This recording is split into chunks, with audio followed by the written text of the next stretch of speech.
My name's Stephen Norman. I'm a member of the Community Action Group in Avonmouth against the noise and pollution down here. We're currently sat in the car park of Bristol Port Company.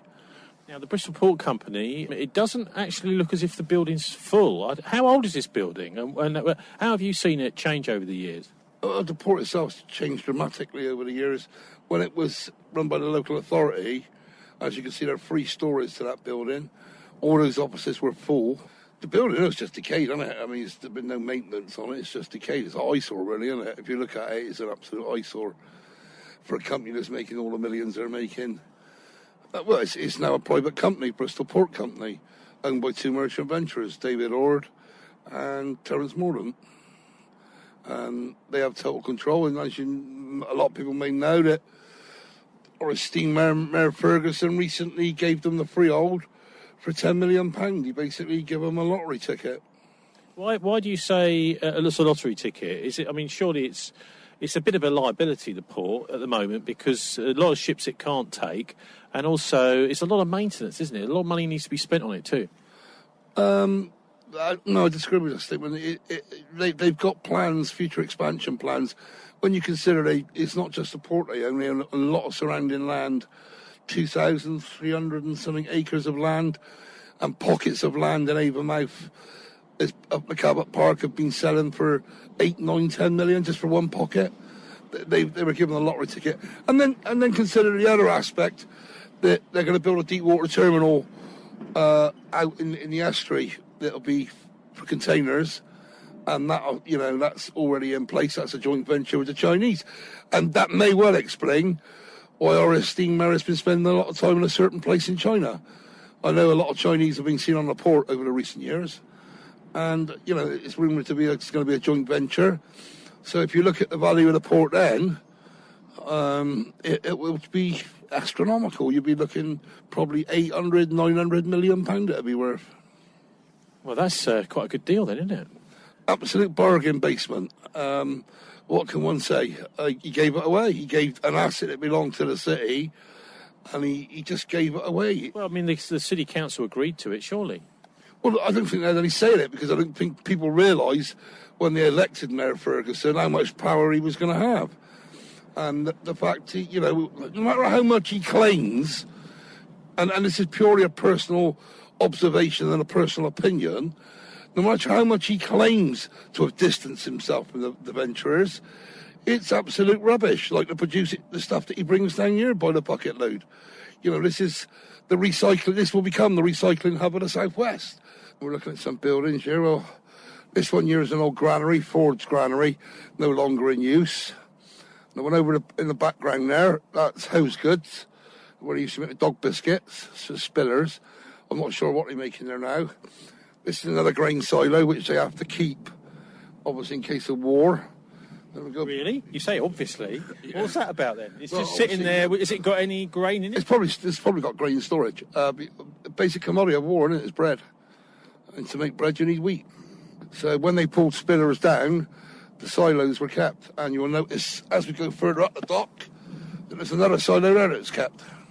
Right, so there are a few of these that are kept as a sort of strategic...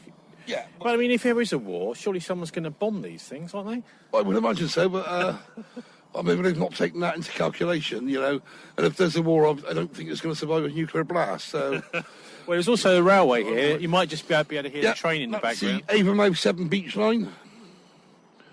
That goes from Bristol Temple Meads to right down to 7 Beach. But in a way, it's on the up, the railway, isn't it? They've increased the frequency of the trains, and there are more people... Every hour down here now, which is good.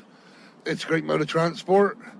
They wanted to put in the Hembury Loop, where it would link up with Hembury, so you would basically have a loop. Temple Meads going right round. Unfortunately, our esteemed owners of the Bristol Port Company are totally opposed to it. So is the South West Partnership.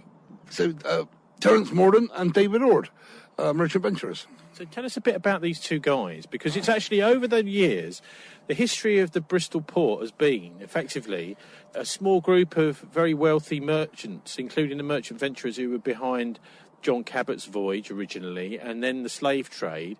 These guys basically were taking a little bit of money for everything that went in and out of the port, and of course they weren't actually doing much work for that, so they were on quite a nice little number.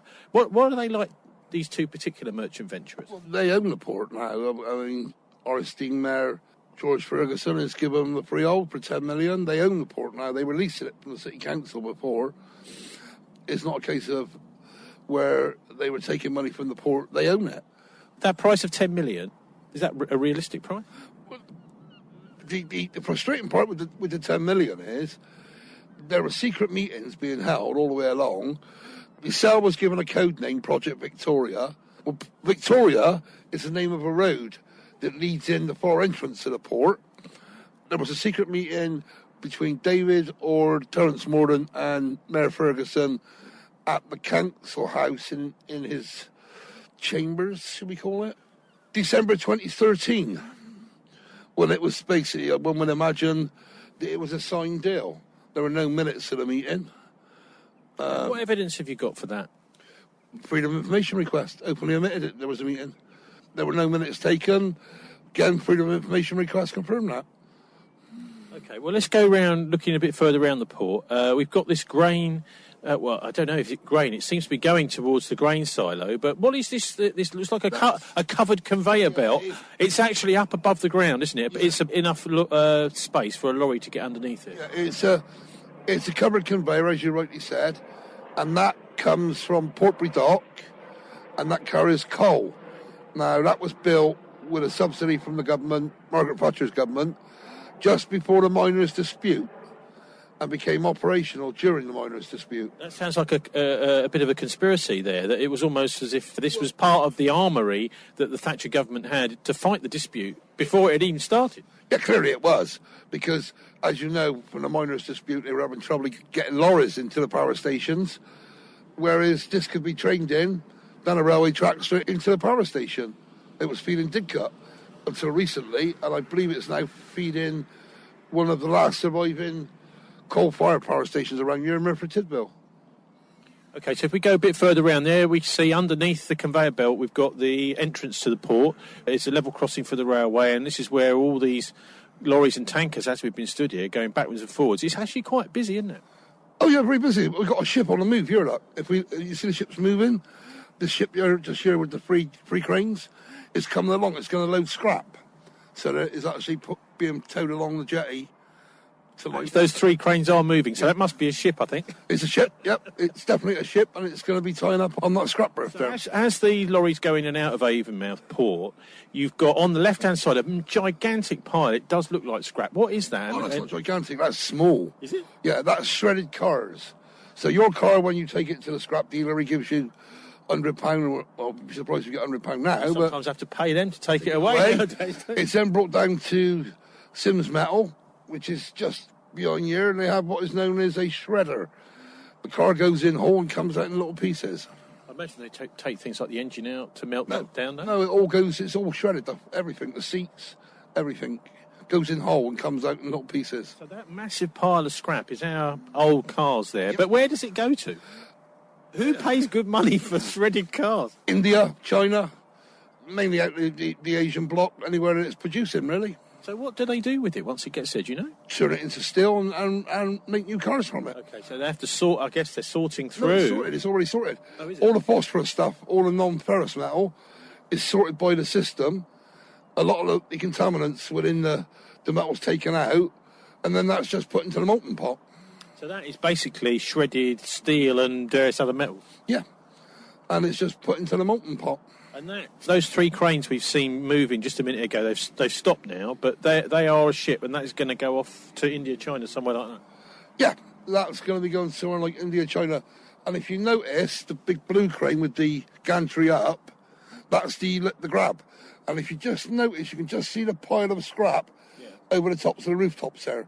So where we can see the pile there's another big pile over the rooftops. We also seen quite a lot of tankers going in and out of here. That is petrol tankers. Are they for the port? Or? No, there's some fuel tanks at the end of the port, supermarket storage fuel tanks. And there's, as you go further down into Hallen, you've got the underground fuel storage tanks. A lot of them were MOD. there's actually a pipeline where they can push fuel all the way from Heysham and Liverpool to Avonmouth, down a pipeline right across the country. And then a lot of the fuel out here as well is also piped up to Bristol Airport. There's a pipeline going up to Bristol Airport. So it's another venture that the port went into with the expansion of local airports, storage of aviation fuel, and they can actually pump it directly up to Bristol Airport. Okay, so to what extent, when Mayor Ferguson signed the documents to give the port, well, not give it, sell it for a few bob to the port company owners, these merchant venturers, what of this were they getting with it? Well, they've got all the workshops, all the machinery, 2,600 and something acres of land, pockets of land all over Avonmouth. Hang on, 2,000, that's a lot of land. Yeah. 2,600 acres. If I don't know how I ought to be able to do my sums in my head, but you're talking, I would say for land like this, at the bare minimum, something like 50,000 an acre, maybe more, 100,000 an acre. It would be more because Avonmouth's expanded under the South West Development Partnership. So as you go out from where we are stood now and go towards Severn Beach, where you had all the chemical works, ICI and what have you, they own pockets of land down there. Now, there are pockets of land, like on Cabot Park, that have been selling small, a couple of acres for 8 million, 9 million quid. So, okay, we got a bad deal, I think. We got a very bad deal, and the merchant venture's got a very good deal. Well, tell us a bit about yourself. You've obviously worked here in one way or another at some point in your life. Yeah, I'm an ex-merchant seaman, 30, nearly 40 years service. Sailed out of the port when it was a port, before it became this. And what sort of ships then? I was in the 70s, I was on all sorts of ships, tankers, ferries, liners, general cargo ships. Ships that you don't really see a lot of now, because everything really moves by container. Like the ship we saw there, yeah, it will carry scrap, timber, but would be very unlikely to carry anything other than that. But we see actually, if you go a little bit further around, there's a whole pile of containers over there. Things are going towards containerisation more and more, and that I thought was more the other side of the. No, not at all, because they have a plan to build a deep water terminal, which will be out into the estuary. It won't have any locks, where at the moment ships have to lock in and lock out of the port because of the tidal system. They have a plan to build a deep water terminal out in the estuary, and it'll be deep. So when the big container ships like you see going into Southampton, Felix, they're the big ships, they will be able to come up the channel and they will just sit in this dock. And as the tide goes down, so they will go down with it, but they will not be sitting on the bottom because they're going to dredge it deep. So at the moment, the average tide here is 14 metres, so they'll probably be going to something like 17, 18 metres deep. I'm right in saying that the Bristol Channel's got a very big difference between high and low tide. You've probably got a proper term for that as a seaman. It's the second highest rising pool in the world. The first one's the St. Lawrence in Canada. But it goes from zero, basically, to about 14 metres in a spring tide, and then every 12 hours it just drops down to nothing. There's actually quite a possibility for generating power, isn't there, if you've got water coming in and out like that? There would have been. There would have been, but the venturers were too quick. And obviously they had their MP supporters, such as Charlotte Leslie, Conservative, on board. She's a local MP for Bristol North West, so this is her district. And she made a comment that basically killed the barrage in Parliament, and the port paid her handsomely £28,000 to make that comment, which eventually came out that she failed to declare it to the standards, and she was given a slap wrist for that. But it killed the barrage. There's going to be no barrage. But also, she got re-elected, didn't she? Re-elected, yes. That's the amazing thing, isn't it? You know, she got re-elected. But I don't think she was re-elected by the vote of Avonmouth or Sharhampton. I think we have to look where her vote came from, which are the more affluent areas where you would expect to see a Tory vote, Stoke Bishop, Henleys. And interesting enough, her majority increased. But again, I don't think that was because she was popular. That was because of the collapse of the Lib Dems. Also, there were a couple of other ships around. We could see one a minute ago behind the houses on the left over there, and there's another one. What are these ones? One in front of us here is a cable layer. That would have been at one time, like BT used to lay their own telephone cables. It's an American company now. Used to be Cable and Wireless. That's laid up here at the moment, so that'll be waiting for work till the cable goes down and they get called out and repair it. So they actually can lift the cable out, take it on board, cut a section out and repair it. And then over in the background there, just through the rooftops, you can see a gantry, a big coloured green gantry all lit up. That's actually a North Sea pipe layer that's laid up here because it's gone depressed in the North Sea.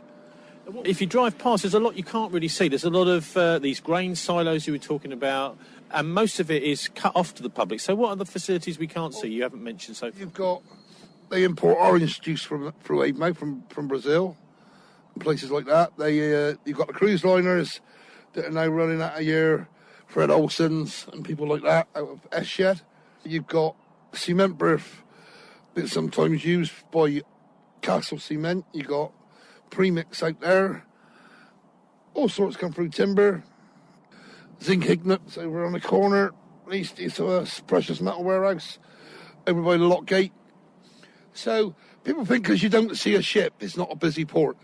It is a very busy port, both sides of the river, and it generates a very high income for them.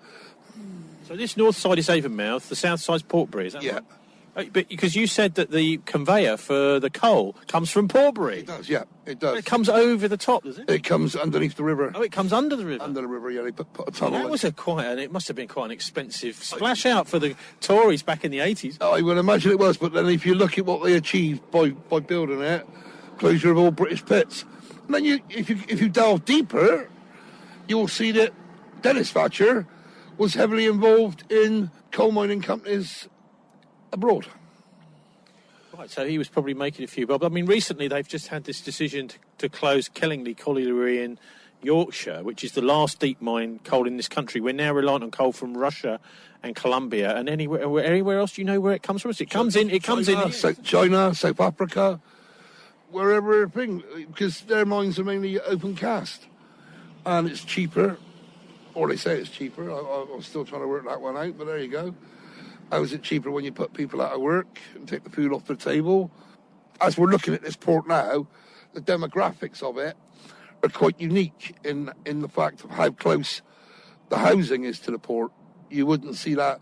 Well, yeah, you were saying, pointing out, there's the rigging of a gigantic ship just over the tops of the chimney pots there. That's right, yeah. The demographics of Avonmouth itself and the port, the houses that we are looking at there, that is Richmond Terrace, they are the original port houses built by the original builders of the port, of the first port, because you've got to realise there are two ports here. Oh, really? Yeah, you've got this one, which is what they call a new dock, the King Edward. Right, that's where all those lorries are going in. And then you've got the old dock over there, which was the original first port they built. Okay, and what's the difference with Portbury? I mean, you mentioned that the coal comes in there, and I think I've seen this massive car parks, aren't there? What's the difference between the two? This is one of the things, when I come over the bridge on the M5, I always wonder, you've got two ports here, why one and not the other? Well, Portbury's a square, isn't it? It's just a square. There's a hole with water in it. It's a square, okay. Whereas this one's more spread out. Portbury's a newer docks, built 74, 75, financed by us, the taxpayers of Bristol, was a white elephant initially, then took off, got involved. A lot of timber goes through Portbury, cars. They secured an awful lot of contracts for cars. It's the biggest car park now in Europe, I would imagine, or close to. They're stored there for a long time. I mean, the models that don't sell, what do they do with them? I don't know. I mean, the models they don't sell, who knows what happens to them. But I believe they also export cars out of there as well, such as Land Rovers and that. Getting back to the merchants, George Ferguson has said he's not a merchant. What's your thoughts as a former seaman about the way their influence is bearing up down here? Well, their influence from the time they've taken over the port is being dramatic.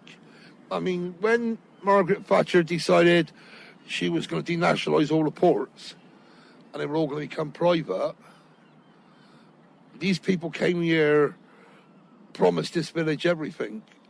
The St Andrews station would be out of this world. The village would want for nothing. In reality, the village got nothing and they got everything. That's the reality. Again, if we look, I would say, look at the building. It's dilapidated, 70s. They've not invested any money in that.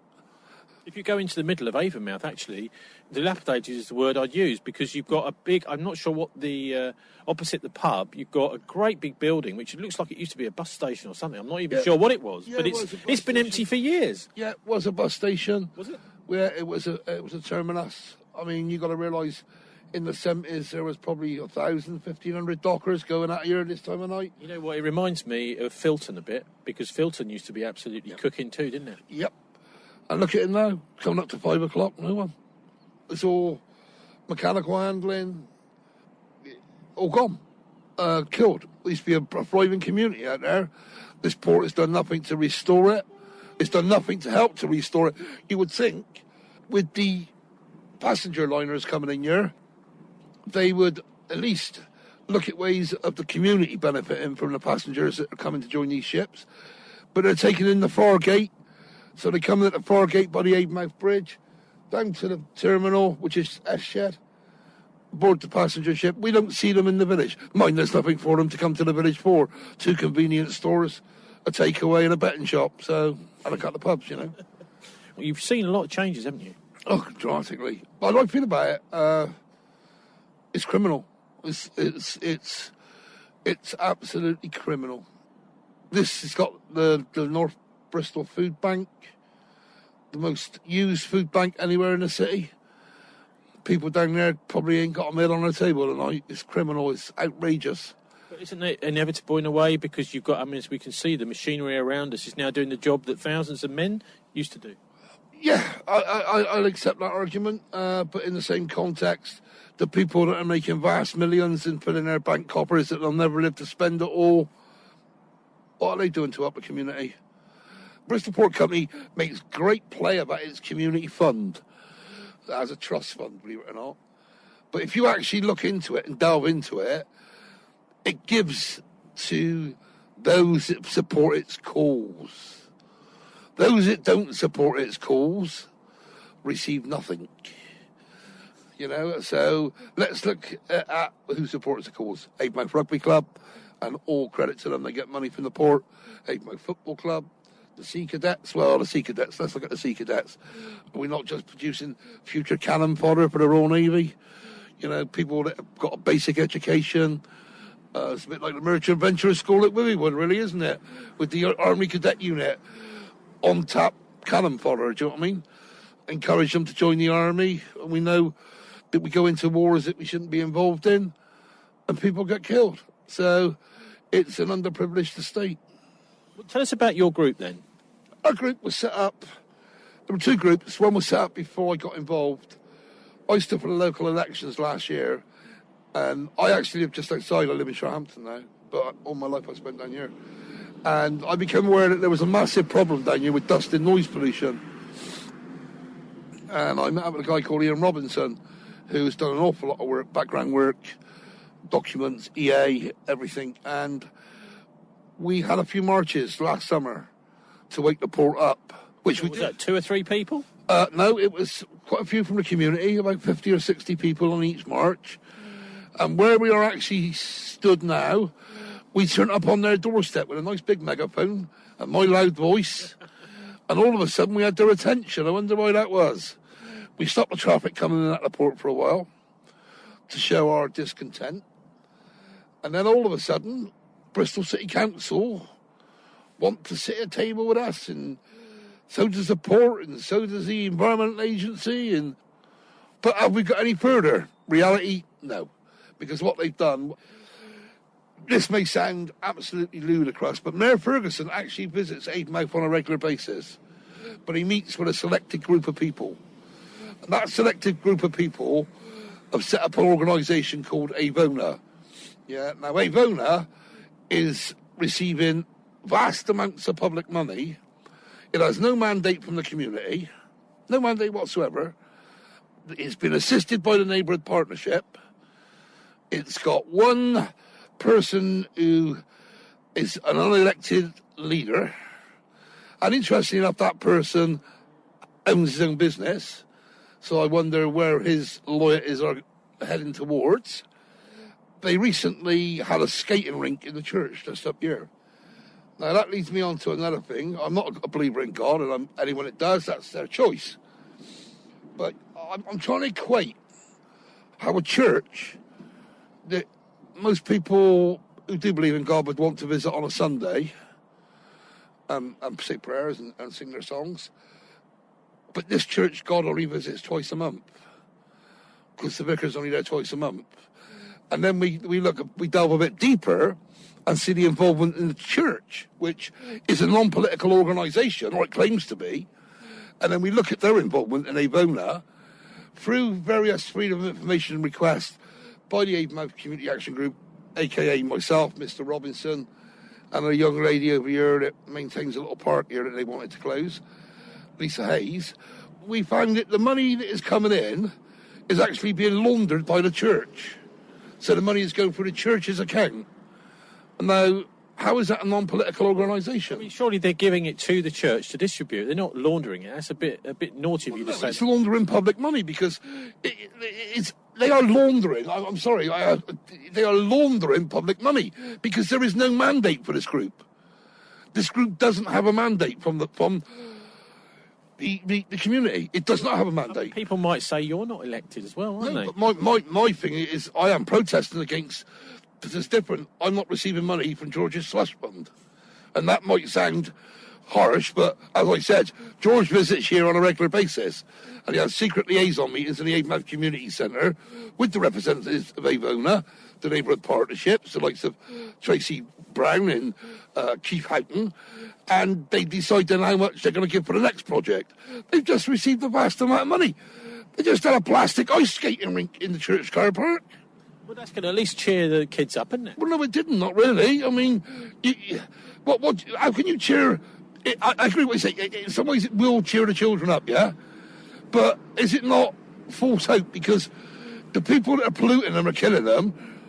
The illnesses down here are terrible, chest infections, etc. Public Health England, we forced them to do a report on the area. And believe it or not, this is deemed, Avonmouth and Surroundshire and Lawrenceville, some of the most deprived areas in the United Kingdom. Well, it's probably most deprived areas in Europe then, because there's, Europe, most of Europe is better. And yet we have merchant venturers making millions. Millions. And yet Public Health England, the produced report, is quite open to read. It is deemed some of the most deprived areas in England. And as you said, Europe. I mean, the food bank, as it said, we're the 8th richest nation in the world. And our great esteemed Tory MPs. Actually, we're the 7th now. 7th richest nation in the world. We've gone up a peg, and we have food banks. We have people sleeping homeless in doorways.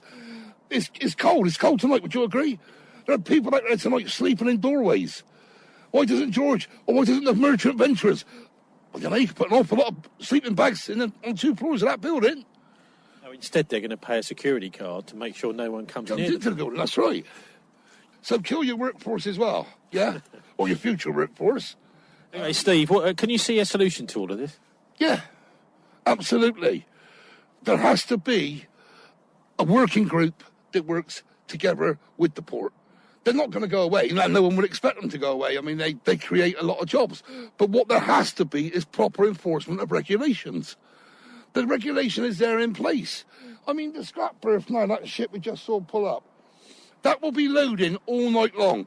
Look at the distance between those houses and that ship.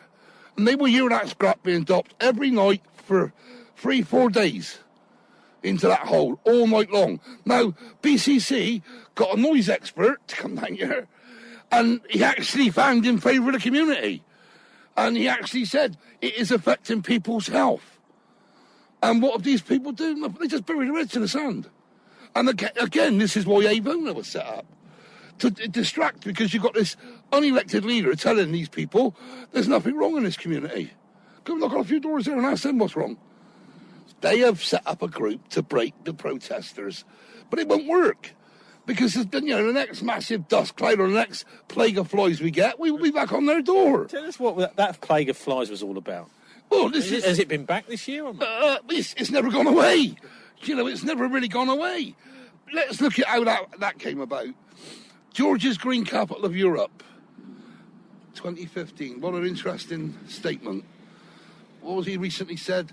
We're leading the field in reducing carbon emissions and think, well, let's look at Avonmouth.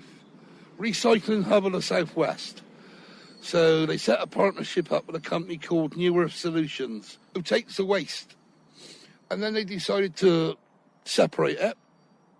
And then they realised that they could sell our RDF, or household waste, to the likes of Sweden, Estonia, who burn it. So in steps the merchant venturer. One who's right there, his office is right there, Mr. Churngold. He's the first one to get involved in recycling. You know, a company that avoided a massive criminal case prosecution by the EA for contaminated land, gets involved, and they then see another little market. So they start shipping out of the port. But prior to that, we then had the biomass. You know, the great investment in biomass, the burning of wood, which is a grade 1 carcinogenic as recognised by the World Health Organisation. They were chipping that, right, more or less, in my friend's backyard over there. You know, there's nothing wrong with it. World Health are wrong, we're right. Let's get on with it. So anyhow, what happened was a company called Boom Eco. The gentleman will always remain forever in my mind, Mr. Oliver Latter, public school educated, the brain of a cockroach. And that's putting it mildly. Decides that he's heavily involved. So he's now taking stuff that New Earth can't take. So he's getting it from them. He's shipping out of the port over by that grain silo. Right in the middle of the estate, basically, yeah. And they're storing all these bales that have got plastic wrapping around them, ready for loading onto the small ships, maybe 2,000-3,000 tonne a time. And it's all on uneven ground, and he employs these fork trucks that are not up to the job. So they start going wrong, and pipes start breaking on these fork trucks, and bales start getting dropped, and they break open. Well, if you can imagine, those bales have been sat there, probably waiting to be loaded for a month, 6 weeks, 2 months. Awful lot of flies get in there. So the next thing it's like a plague, and they just swarmed on the village. Avonmouth, Shire, Lawrence Weston just swarmed. We were plagued by them. People were having to eat their meals under mosquito nets. And it hit the fan. That's when we marched. And as I say, that's when Mr. Latter came along to the Avonmouth Community Centre with our esteemed MP and representatives of the port who've never been there before, or a long time ago. They all turn up now wanting to resolve the problem. Well, my first question to Mr. Latter was, have you got your chequebook in your back pocket? Because he caused so much pain and suffering for people down here, it's unbelievable. And he just sort of smirked. And he then decided, oh, well, we'll give £1,000 to Avona. And he puts a Christmas tree in the park. First Christmas tree ever in Avonmouth in the park. Now, again, without being facetious, it looked like it came out of the PA's front garden in the Bristol Port Company. Yeah? And someone had collected it from Axminster, I believe. With all these fancy B&Q fairy lights on it. And as you know, we've got another Christmas tree down there this year. Again, financed by George's slush fund. And I don't make that statement lightly. He's got a slush fund at Avonmouth. And they were plowing money into this community like there's no tomorrow, throwing, make special in the park in Avonmouth. It was absolutely ludicrous. And George came down eventually, and then he decided to turn on someone who's dressed as a fly. George's green capital is a figment of his imagination. There ain't no green capital of Bristol or Europe. It's a joke. Come down to Avonmouth. Another frustrating part for me is the so-called greeners, such as Daniela Radici, Rob Telford, Charlie Bolton, the list is endless. But the best one, the famous one, Mr. Gus Hoyt, Councillor Gus Hoyt, tasked 4 years ago with dealing with the problems in Avonmouth. Done absolutely nothing. Green. Is he really green? Are they really green? Only we never seen them down here. The only time we seen Gus Hoyt down here was when Elizabeth Truss was down here, after we had protested and they put 2 air quality monitoring machines in. He came down for a photo shoot. We all wished we'd have known he was down here because we could have hung him. But we didn't. He kept it quiet. Are these really green people? Green only exists in Montpellier, that area. Come north, green doesn't exist. So Avonmouth does not belong to Bristol in terms of the Green Party. isn't it a Conservative councillor down here? We've got two councillors down here. Councillor Matthew Maloyas and Councillor Wayne Harvey. And who does Councillor Wayne Harvey work for? The Bristol Port Company. Yeah. Who was the non-executive director last year for the City Council to oversee its assets? Councillor Wayne Harvey. And then let's deal with Matthew Maloyas. Now, we have to be careful what we say, because we wouldn't want to get done for slander. He's not liked, he's not wanted, and if he survives the next election, I will personally with a donkey. You know. But Steve, they've got elected, you haven't. Absolutely right.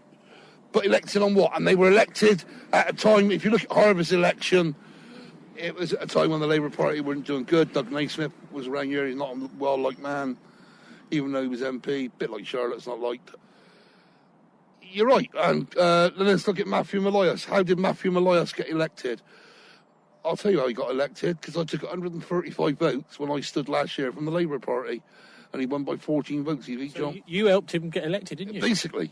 And I am paying the pains for that, and I regret the day, but it was a case of Councillor John Bees, who was a lovely man, but he's had his time in King's Weston Ward, and I don't think it was a good idea. And then, he got beat by 14 votes, ex-docker, ex-school teacher. But yeah, I do in hindsight, yeah, because at least with John Bees, you would have got some sense. With Matthew Maloyas and Wayne Harvey, it's the port, and that's it. It's all about David Ord and Terence Mordaunt. And you've also mentioned Churn Gold. Churn Gold, yeah, that's the other merchant venture company owned by a merchant venturer. How many other merchants have got their fingers in the pie? Well, Nesbitt's the catering company, one of the biggest donators to George's campaign, £6,000. He gave $6,000 to George's campaign. What he's given to the re-election campaign, my advice is give it to me, Mr. Nesbitt. I'll serve you better, because George ain't going to serve you, because he ain't going to be around much longer. Well, he may be re-elected, mightn't he, in the spring? There's that possibility. But if that happens, surely there will be riots in Bristol. He's so corrupt. He's corrupt. There's nothing wrong with saying that actually being involved in the sale of the port to his merchant venturer colleagues, that is potentially corrupt anyway. It is corrupt. But what the annoying factor is, no one in central government is saying, well, hang on a minute here, this has gone a bit too far, Well, they're up to the same stuff, aren't they, in central government? They're selling our assets off. Yeah, KMPG, they're all in it. They're all involved. All the venturers are involved. But George Ferguson sold us an asset that belonged to this city that he had no rights to sell.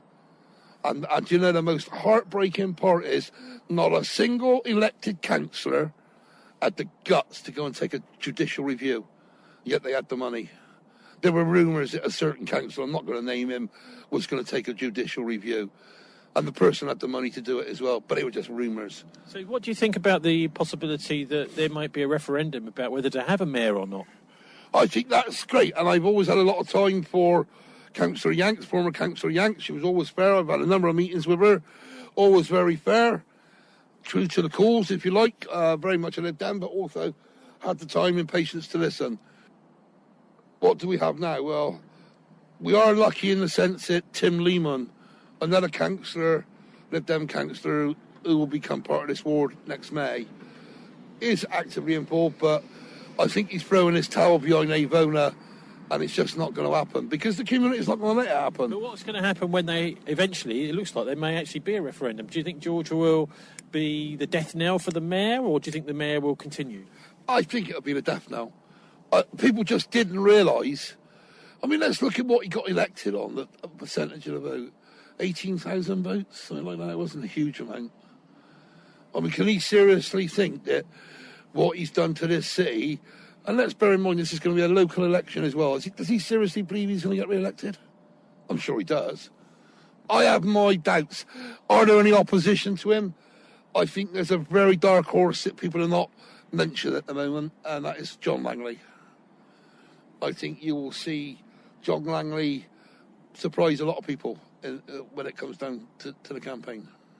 Forget his past, but I think you will see John Langley surprise a lot of people. I don't think Mervyn's going to do anything. I don't think he's going to get elected. Tories ain't got open now. Lib Dems ain't got no one. The Greens, Tony's a nice guy, but he's not going to get any vote down here.